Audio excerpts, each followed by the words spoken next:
Welcome to Mission Evolution Radio Show with Gwilda Wiyaka, bringing together today's leading experts to uncover ever-deepening spiritual truths and the latest scientific developments in support of the evolution of humankind. For more information on Mission Evolution Radio with Gwilda Wiyaka, visit www.missionevolution.org. And now, here's the host of Mission Evolution, Miss Gwilda Wiyaka.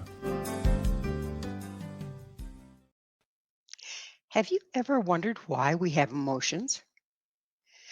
Do you ever feel like your emotions are so intense they might crack you open? Mission Evolution Radio TV show is coming to you around the world on the Exxon Broadcast Network, xzbn.net. With us this hour to explore emotions, feelings, and evolution of consciousness is Catherine Shainberg. Catherine is an internationally renowned transpersonal psychologist, lecturer, teacher, visionary, and award-winning author. Grounded in the Kabbalah of Light, her work integrates timeless wisdom with modern medicine traditions to catalyze creative manifestation on all levels, in all areas of life, personal and professional, communal and global. She created the School of Images based on her profound realization about the power of images to create, manifest, and transform. Her website, theschoolofimages.org. Catherine, thanks for joining us once again on Mission Evolution. Thank you for having me again. So we tend to use the word emotion to cover both emotions and feelings. Are they really the same? No, No they're word. not the same. They're really not the same. I mean, it's the same energy. That is, that the energy that you have that triggers the emotion is your life force is coming out when an emotion is triggered. But a feeling is another level of that manifestation, if you want. If you look at emotions, they constrict us, they hold us tight. If you're in fear, you hold in. If you're in anger, you push out. And then there are all the secondary emotions that kind of hold us in stagnant places. These are reactions. Okay. Is love an emotion? No, it's a feeling. Okay, how can you tell the difference between an emotion and a feeling? Again, it's the same energy, but it's moving in a different way. So if you think of love, your whole body, your whole being is expanded. If you think of anger, your being is constricted and moving according to a certain pathway. So it's very, very important for us to understand the difference, because if not, we can't deal with emotions. So emotions and feelings. So if it's constrictive, it's an emotion, and if it's expansive, it's a feeling? Exactly. Okay. It's very simple, really. I think I got that. So yes, and go ahead. in the literature today, it's all mixed up. Yes, I've never heard this distinction before, so you're right. Right. Yeah. Right. So how does our body react to emotions versus feelings? Well, let's say I say something damaging to you and you're not happy with it, you're going to want to hit me, or you're going to react. Now you can take that emotion and use it. That is, that you can use the emotion, the triggering of the life force, into another level of expression, and that would be an expansive movement. So we could say, for example, in anger, remember love. So that feeling of anger suddenly turns into an expansive place of love. But we've changed from being of the frequency of anger into being the more expansive frequency of love when we do that? Exactly.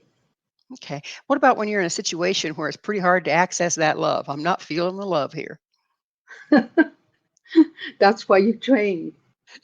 Okay. So it takes many, it takes time to be able to understand how a reaction happens, how an emotion happens. It rises in our bodies. We have to learn the pathway to the emotion. So again, I'll take the anger as a simple one because everybody feels it. It rises up. The French say, it's like mustard rising up in my nose. Mustard rises in my nose is anger, right? And then I want to punch, or I want to say something to propel the person away from me, or to hit that person. So This is an energy. Once I have really mapped it out, I can decide that I want to use that energy in another way. So it's transmutation of energy? Yes, it is. You It's the mentioned, same energy, but transmuted into a different movement, if you want. okay. You mentioned trigger. Would you please explain what triggers are and how are emotions triggered? Well, um, it's a little complex, but emotions are. We have to take a look at our own life and take a look at if we are more prone to anger or more prone to fear. These are the two primary emotions. Then we have another, which I would call not primary, but is more part of the secondary emotions, which is freeze. People freeze, right? So if I take anger or fear, I can very easily map the movement of that. I can look inside, close my eyes, and take a look at how the emotion moves. And then I can do an exercise which is very simple. I take a look at how it moves, then I move the emotion out of my body, and I experience, or I try to experience, the exact opposite. So let's say I say to you, in anger, remember love. So I feel the anger. Let's say I've had a terrible anger last week with my husband. So I feel it in my body. I'm mapping it. Then I move it out to the left using my imaginal hand, and I ask for the exact opposite sensation. So basically, you're managing frequency by canceling out one by using its equal but opposite. Yeah. Well, I'm using the same energy again, but I'm not using the same expression of the energy. Okay. Now, we need the emotions. They're very, very important because without emotions, you will never be able to transform. So, this is a transformational process that's very simple and very quick. But here we're talking about primary emotions, but you have a lot of other emotions, which I call secondary emotions. For example, anxiety. People are incredibly anxious these days. So, how do you then deal with anxiety? You can do it the same way, very simply looking in, where is the anxiety in my body? What color is it? How does it move? So, in general, an anxiety is like a tiger in a cage, moves all over the place, but in a constricted area. I can sweep that out visually because the visual work is very powerful. And then I can feel the exact opposite sensation. If you think about it, what would it be for you? If you would look inside, what would it be for you? The Well, opposite of anxiety. the opera would be peace. Okay, so when you say peace, where is it in your body? What color is it? And you've called it peace now. The moment you do that, your inside will move in that direction. Okay. So the using imagery to manifest and to control the energies that move through your body so that they express in a way that's creative rather than destructive. Exactly. Okay. Now you can choose. You can definitely. It's all creative. Whenever you have a feeling, it's you're feeling it in your whole body. It's expanding in all directions. In the ancient times, it was called virtue. We don't like the word virtue today, but it was called virtue, right? So you say each of us is like a pebble in the pond, sending out ripples to spread outward, creating havoc or harmony. Would you explain that statement? Well, read it again. I can't remember what I say. Each, I feel your pain. Each of us is the pebble in the pond, sending out ripples to spread outward, creating havoc or harmony. That's true. we walk around being either angry people or peaceful people or anxious people or peaceful people, right? We are manifesting through our energy something towards the outside. People feel it immediately. They can So, actually see it if they are, if they look on the inside, they will see, oh, I'm looking at my friend and she's got a lot of red around her. so some people that can see colors around a person can tell. Yeah. But most people can tell anyway. You know when somebody's angry, you know when somebody's frightened. Wilda? Oh, there, if you will. What's the mechanism that drives this? In other words, people are It's feeling my emotion in a room. How is it getting to them? it's an energetic pattern. We are energetic beings. We forget that. We think that we're only physical beings and that people are not going to feel. But they are. We are an energetic being first and foremost. So the energy of the emotion is going to expand, be felt on the outside. Right? Got it. Well, Catherine, Right. it's time for a short break. Right. Catherine and I will return very shortly, so don't you go away. This is Mission Evolution, www.missionevolution.org.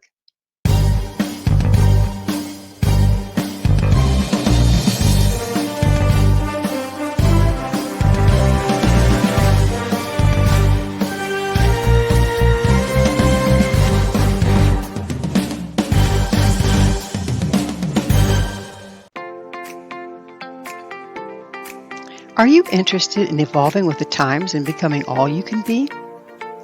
Don't you wish there was one place to find the latest information to help guide you through the process? I'm Gwilda Wiyaka, host of Mission Evolution Radio TV. Join me on my mission to find the latest evolutionary knowledge and tools.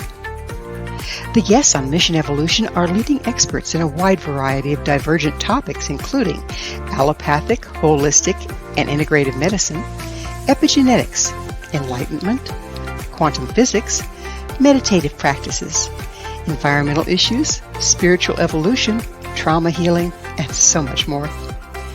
Mission Evolution Radio TV is aired worldwide through the X-Zone Broadcast Network, X-Zone TV Channel 32 on Simul TV. You can enjoy our archives of radio or TV shows with our compliments at www.missionevolution.org. Come see the amazing lineup of guests and topics. With more than 200 episodes to choose from, you're sure to find what you're looking for. Visit www.missionevolution.org.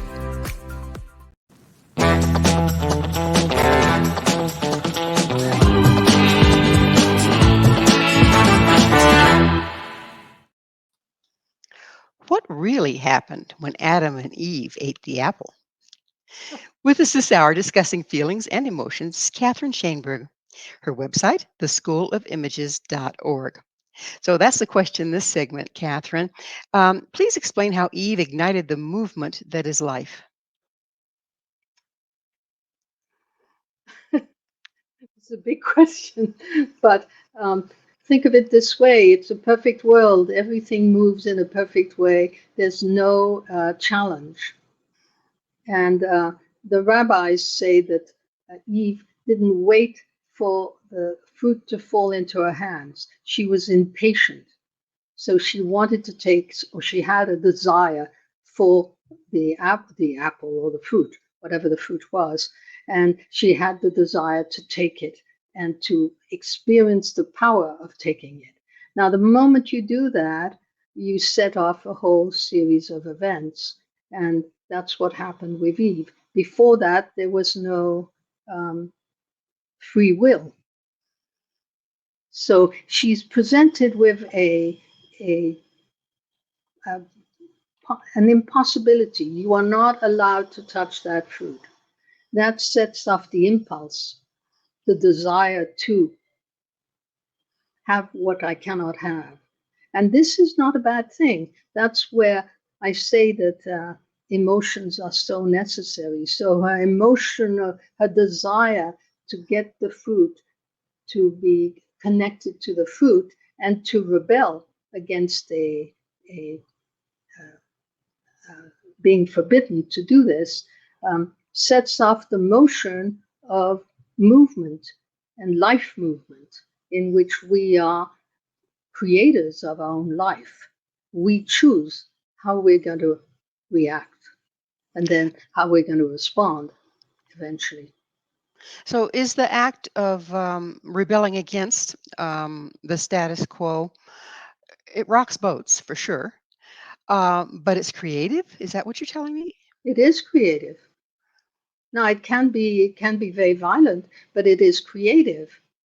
If you tell me you cannot do this and you cannot do that and you cannot do that, so I'm going to be a good girl and I won't do it.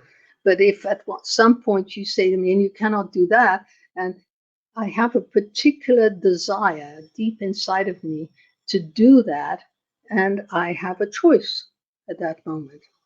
So all this is based on what we call the life plan, which starts with natural instincts. So there are a certain number of instincts that we have when we're born. We breathe, we move. The baby moves right away. The baby breathes right away, moves right away, wants food right away, wants comfort and pleasure, right away. Wants to sleep after all of that. So all these are natural rhythms that we have in our lives. If they're stopped in one way or another, we're going to react. Let's say you're eating a good meal, and I take your plate away and say you're not allowed to have it. What do you feel? Frustration, probably. Yeah, because you're polite. Most people feel angry. Well, I could dump the plate over your head, but you get the You idea. could. Yeah. You could do, and that Okay. would be not bad at all, because therefore you would express that energy that was triggered. And this is what's important. We need to be triggered to enter into life, to be a part of life, to participate. So she's triggered, or you'd be triggered because I take the plate away. If you dump the plate on my head, you have expressed your anger and the energy's gone in that direction, and that's absolutely fine. Of course, it could trigger a war also, Food but fight, at let's least. But let's say that you are thinking in a different way, and you see that I've taken your plate away, you feel anger, and you've been doing work on yourself. I can use that energy to create mission impossible or mission evolution, or right? I can do whatever I want with that energy. So So that's why I say that emotions really crack us open. They're very important, but we need to manage them. without them, are we stagnant? I believe so. Yeah. That's kind of helps link in the creative piece, that if we don't have that kind of movement, whether it's positive or negative, we're pretty much stuck in a rut. We are.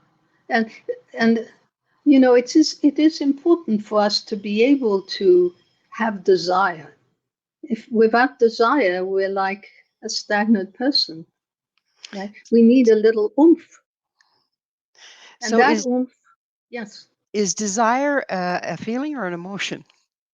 it's not. It's an instinct, if you want. The Okay. instinct, So now we have three things going. We have feelings, emotions, and instinct. right? So the instinct of the baby who crawls up the chest to get to the mother's breast to feed right at the beginning, at birth, the infant does that. That's an instinct. It's also a desire. So you want people with strong desires, but they can misuse that. So is a desire an emotion, a feeling, or an instinct? It's an instinct. So desire is an instinct as well. Right, right. So my desire to eat my plate of food um, is the instinct to eat. Now, if I come in and take away your plate, then you're going to react. That's going to be an emotion. Now, if you are an evolved human being, which I know you are, you're going to say, well, I can use that. and I can spread love into the world by looking at this ridiculous behavior of Catherine Shainberg, and I can beam all over the world because I've transformed that reaction into a response. So I'm going to give an example, see if we got it right Yeah, here. yeah. Say a person is suffering from anxiety, okay? Hmm. And two people side by side, they both suffer from anxiety for whatever reason. The one on one side just kind of goes into a ball, looks for medication, whatever, to make the feelings go away. The one on the other side decides to take all that anxious energy and create a new project, put their passion into Exactly. that project. That's what we're Yeah, looking at. that's what we're looking at. Now, if you look around the world, a lot of people take the pill, take the medication, or put themselves in a hole and their lives fall apart, right? Or they think they feel a little better because they've taken medication, but in fact, they've missed the boat.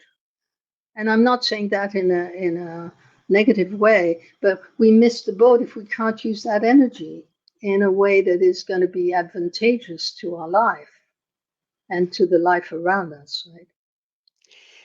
It would appear that the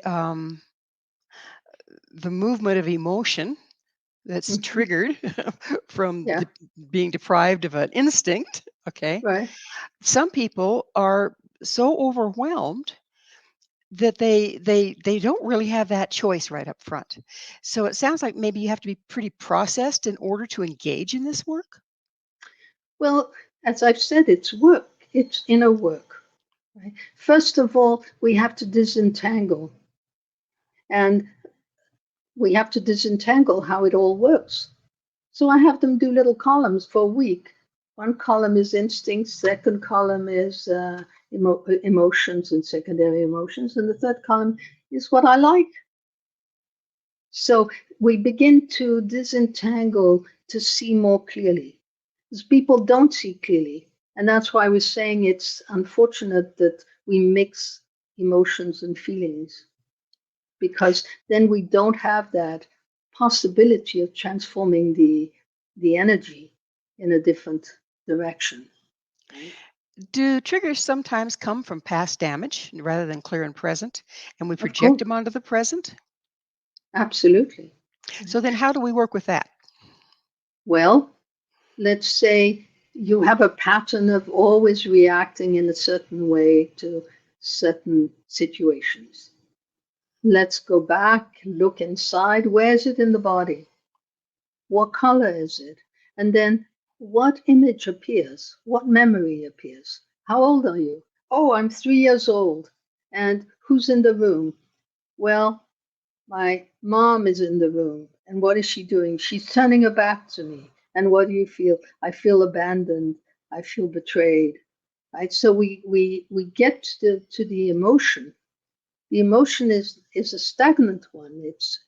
It's no longer a forthright, I'm angry. It's become a, I'm sad and depressed because my mom doesn't love me. So we need to go back to that emotion, that stagnant emotion, secondary emotion, and start to dissolve it. Right? And there's a particular way that we do that. It's very fast, that you can actually dissolve that emotion and clear it quickly. Are some people so imbalanced that this work is pretty much impossible for them? No, no, but some people are more attuned to, let's say, receiving uh, work from from the intellectual, mental zone. Others really are dreamers. This work is for dreamers. Right? Now you have many ways that reach the same place of development. So you can be a Zen Buddhist or you can be a Tibetan Buddhist. So if you're a Zen Buddhist, it's all done with discipline and mental attentiveness, right? Okay, well, Catherine, it's time for us to take another station break. Catherine and I will be right back to continue our discussion. So you stay right there. This is Mission Evolution, www.missionevolution.org.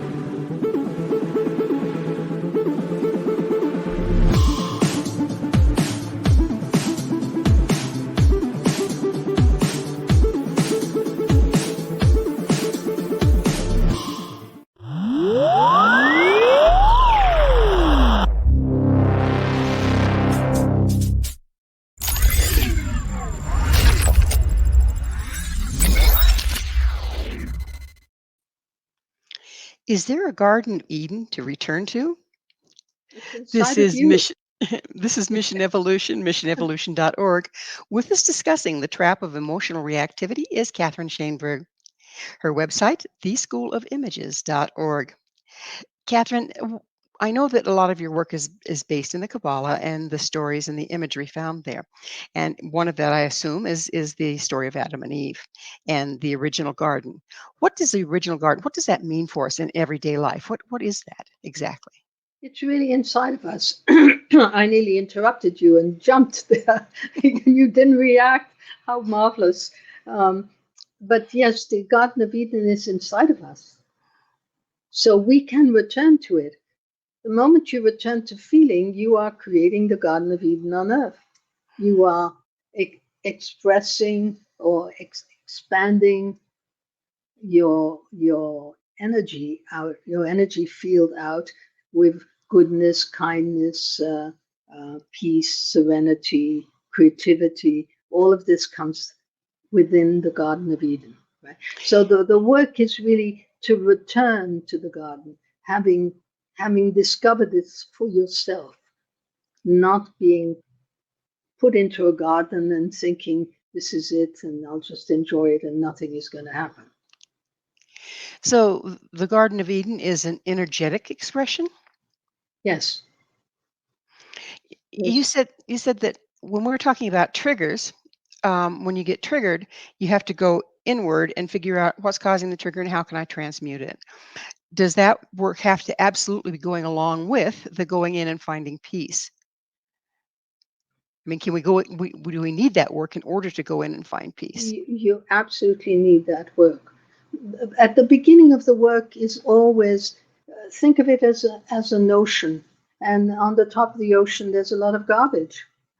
We need to clear the ocean of the garbage so that we can look deeper, and deeper is your soul and its structure and its beauty and its um, feelings, right? Because the soul is full of radiance and beauty. So to be able to do that, we need to do the work, and the work is, in at least in my tradition, we look inside, and the images, the subconscious is shown to us in images in many or in words, but people do sometimes hear words or they hear what they call the still small voice.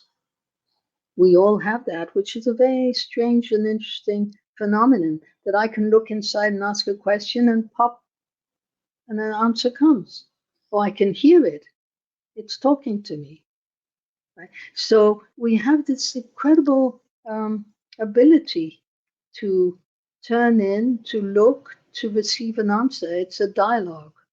We actually live in a world of duality. So we have the outer person and we have the inner person. We can very easily turn in and find out what the inner person has to say to us. We could say that that's our soul part, that, or our inner child that is talking to us and telling us, this is going to be good for you. Is there a correlation between um, identifying with your emotions and the inability to look inward? That's a possibility, that people are so involved with their emotions, they so hold on to them, they're so angry at the mother, the father, or whoever. They want to stay victims of their lives. This is a work towards freedom. This is a work towards becoming the master of your own self. You cannot do that if you're still feeling a victim of your past. You're not a victim of your past. You can learn not to be the victim of your past. So that's the work, the process that we go through before you start to transform. Every time you look and you do the work, you're looking at images or that show you where it is blocked. And so the images, it's very easy to respond to the images. If I see um, you know an ugly scene, a dirty table, I'm going to clean it in the outside world. It's the same in the inner world. People don't understand that. They have dreams. Dream is part of your subconscious talking to you, your inner child talking to you. And the dream is there to talk to you, to dialogue with you. So you look at the dream, and the dream is showing you an unpleasant situation. Your work is to respond, to go back into the dream and respond to the necessity of the dream. If it's a dirty table, I clean it. And as I clean it, something changes inside of me. And my, let's say, my landscape changes. What is so powerful about this work is it's so fast. And also, once you've seen the image, it's there. Once I've seen a dead tree resurrect and become a blooming tree full of a great canopy of green leaves and flowers and so forth, it's there. So I can go back to it. So you mentioned living in a state of containment. What is living in a state of containment? Where do I mention living in a state of containment? in one of your lectures. Okay. What do you consider containment? Well, I'm not sure what the background of this is, but if I were to just extrapolate, I don't react. So then I'm contained in that sense, right? If you say something to me and I don't like it, I'm reacting. Now, if I can change it immediately, I'm not reacting anymore. I'm therefore I contain my core. My core is strong and solid, and it's happened it has happened to me that in a big workshop, I have somebody who says to me, "This is ridiculous." If I react, we've lost the whole workshop, right? Right. But I generally find that quite amusing and entertaining, and also worth engaging with. So this is what I mean by being contained, is that I'm holding myself and I'm not reacting. I'm responding to the world. So then does that containment give you that opportunity to go inward and say, where's this coming from? They have a right to feel what they feel. Why is it affecting me? Where does that come from? Or Is that maybe is it's not affecting me.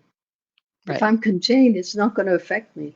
If Okay, I'm not contained, it will affect me.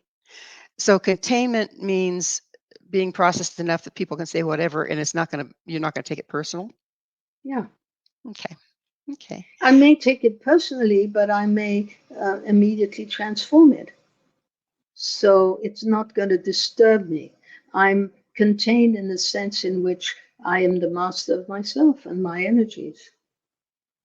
This is the aim, ultimately, to be a peaceful human, to Is be, it useful to take those emotions and, like you were saying, track them back to where they were so that then in the future, it isn't a trigger for you? oh, yeah, this is what we call the life plan. It sounds grandiose, but it's really all spiritual traditions talk about this in one way or another. How do I get from being an angry, reactive, fearful person to being somebody who is contained, who is not caught by whatever the other person is going to say or would. Somebody could say to me, "You're not talking nicely." And I could say, "Well, let me look. I'm still contained. I'm going to look inside and see if I agree with you." So, but I'm not hooked like a hook. That person hasn't hooked my energy. Most of us get hooked, whether it's by another person or by ads or by, the advertisements that say you've got to get a big house, you've got to get a lot of money, you've got to get this or that, right? And you think you do, you're being hooked by the outside, instead of really looking inside and knowing what the truth is. So, Well, for so example, you could say to somebody, "Oh, don't you want to win $10 million? Here, write a check and visualize it, but I have to look inside and see if the dreaming wants me to have a check for $10 million, What do you because mean? only the inside knows the truth. What do you mean the dreaming? What I mean by the dreaming is that if I look inside, either it's in images or in language or in body movement, the body tells me the truth. So if I look inside, when you say to me, do you want $10 million, and the inside shows me a tent, well, clearly I'm not meant to have $10 million. And it's not part of my inner destiny, I should say, my dream destiny, because my perfect alignment is what we call a great dream. So if you think of the Bible, you have a hero called Joseph who has a great dream. And then he goes through all sorts of very difficult processes in his life until he accomplishes the great dream. So that's what we need to do. We need to look inside at our great dream, and then we need to work towards accomplishing it. Not Well, everybody has a great dream, but we can trigger the awareness of it. well, it's time for that station break, but I would really like to talk more about the great dream on the other side of our break here. But please stay with us. Catherine and I will continue to explore the power of transmuting emotion. This is Mission Evolution, www.missionevolution.org.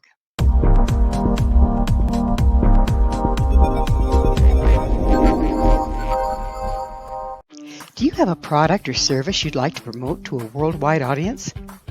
Imagine your product featured on Mission Evolution Radio TV.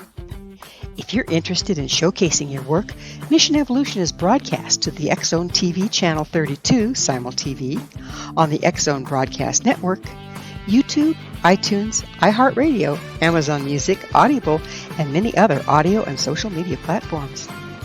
Our professional studios can produce and broadcast your custom high-quality ad. It will be permanently embedded in each episode and featured in the archives for years to come. Together, we can make it happen. Contact us at info@missionevolution.org for more details. Spaces are limited, so don't miss out on this great opportunity. Email info@missionevolution.org today.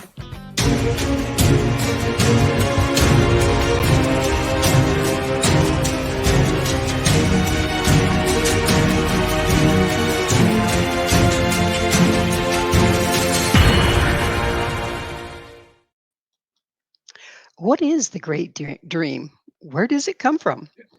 This is Mission Evolution, missionevolution.org. We're continuing our discussion with Catherine Shainberg. Her website, theschoolofImages.org. Catherine, there's the lead-in question. What is the great dream and where does it come from?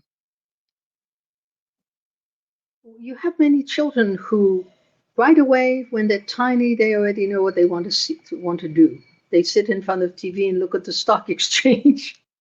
I had a little friend who looked at the stock exchange. He then became a banker. You have people who actually know exactly what they're going to do. And then you have the other people who say, I don't know what I want to do, and they feel pain.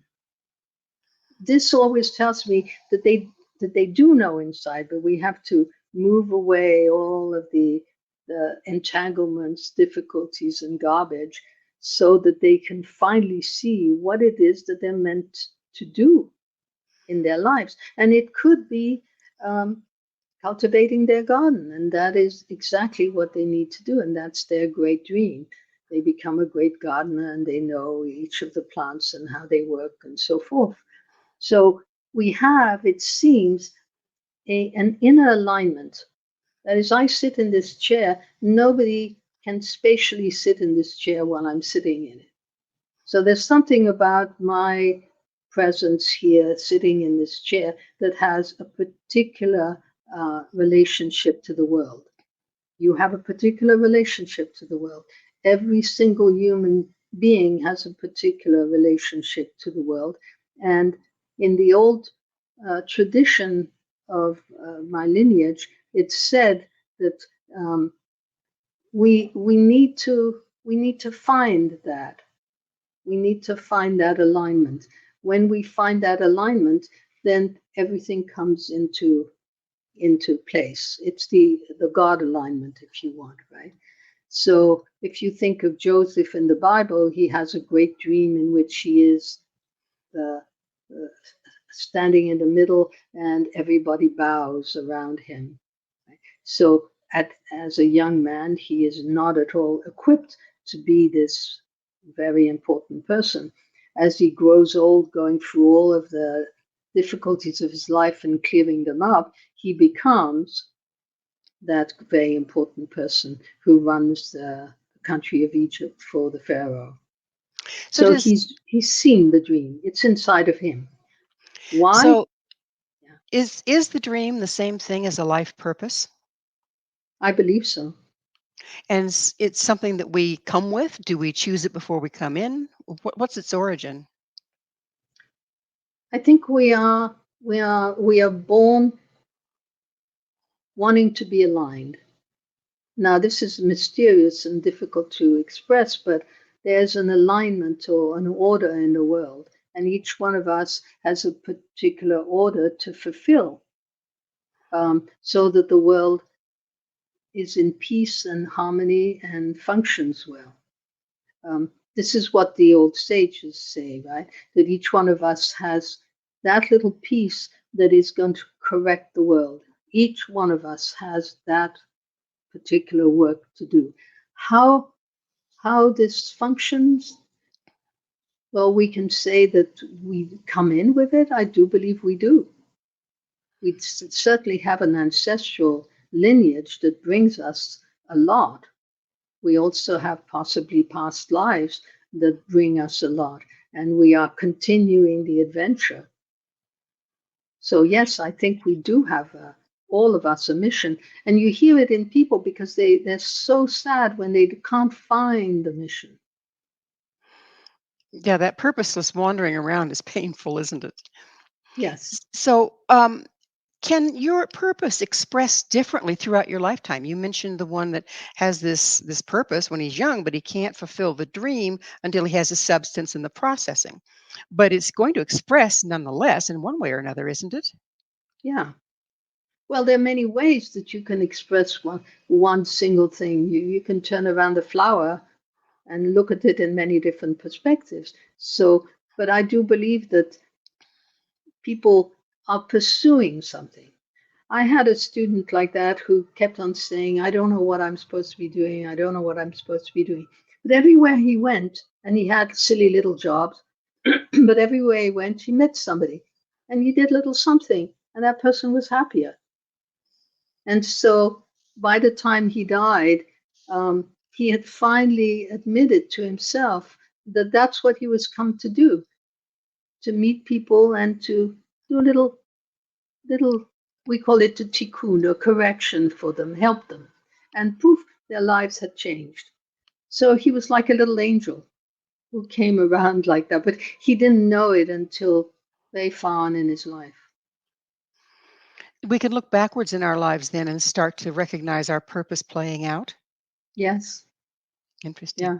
So it's that time of the show, Catherine, when I get to ask you, what's your mission? I am doing my mission. I am trying to teach people that they have a tool inside, that they have somebody they can talk to inside, and that the talk comes in images, not so much in words, because we have a left brain that talks to us and that can tell us all sorts of lies. But the images are the language of the body, and the body never lies. So we can talk to the images.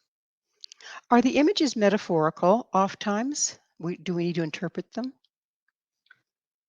We they are not symbolic, they are actual.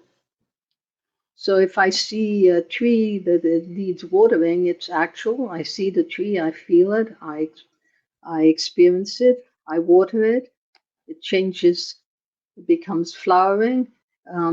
It you could then move out of the image and say that's a metaphor for my life, or that's a beautiful tree, I'll go and buy one. Or you can Play with it any way you want. You still experience the tree. So you say that emotions exist to crack us open. Would you please explain that? Well, again, if I don't make you angry, if God hadn't put a point of imperfection in the garden, they would never have left the garden. They would never have taken their own journey. They would never become co-creators in the world. God created the world, but they're co-creators. If they are not kicked out of the garden, how will they express themselves? It's like a child that stays on his mother's sofa until he's 80 years old. Right? So they never express what they can express. So in the Kabbalistic tradition, she does not commit a sin. She does what she was meant to do, which is to set the whole process going. And her name, Eve, is Chava in Hebrew, and that means the mother of all living.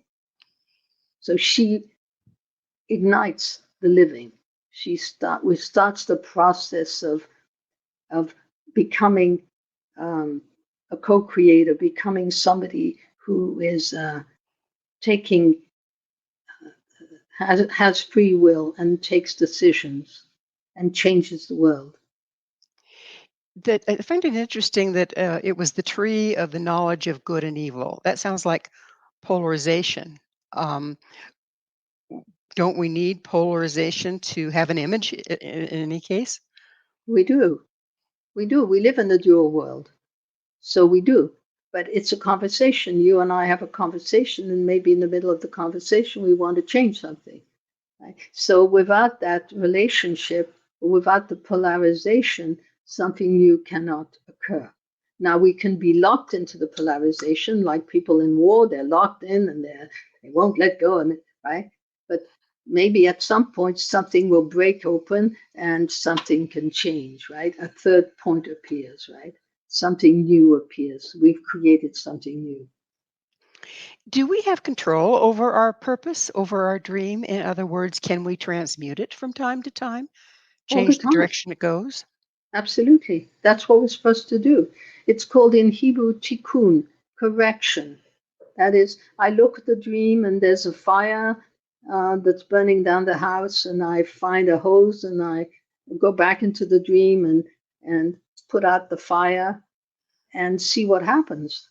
The moment I do that, I might encounter this very angry person who's put the fire in the house and have a conversation and see what I could do, see how we can resolve this. So it's an incredible tool of transformation. Is there any, we're out of time altogether, but is Yeah, there yeah. any particular agenda that we do it one way or the other, or is that part of our freedom? We can No, live that's our part of purpose your in, freedom. okay.